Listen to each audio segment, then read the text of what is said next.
Hello and welcome to the video version of my journal. I'm Stephanie Rivers. Her classmates used to call her 40-foot gorilla. You remember, after the cartoon character Grape Ape. And when she wasn't being called a caricature, she was just known as plain old fat girl.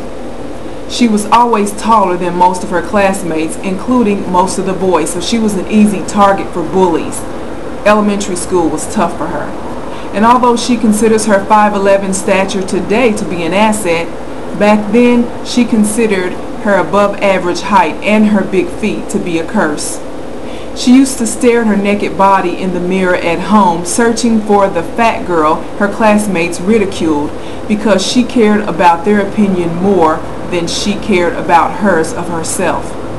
That was decades ago, when bullies had to face the people they victimized. Now bullies have taken it to the next level, hiding behind social networks and webcams to belittle their classmates.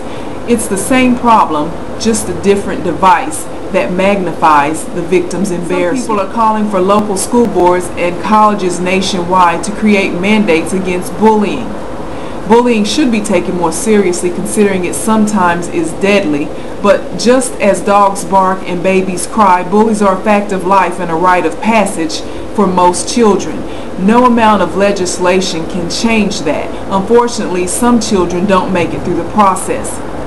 People who ridicule others do so to hide their own inadequacies and to deflect attention from themselves, and that should be the focus. Self-worth is the most important asset to instill in a child, and it takes a village worth of parents and teachers and other adults to make it happen. From self-worth comes the confidence to be ourselves. Sure, negative peer pressure will always be there, but a strong sense of self-worth will decrease the likelihood that a bully's behavior and opinion will mean more than it should. As emotionally trying and painful as it was to live through being bullied, it taught her to speak up for herself and for people who don't speak up for themselves. She also learned her own version of the rope-a-dope.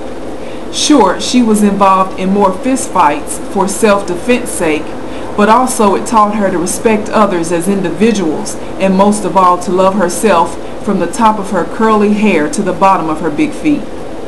To find out more about the things that I care about, go to the written version of my journal. It's at eurweb.com. Thanks and have a super day.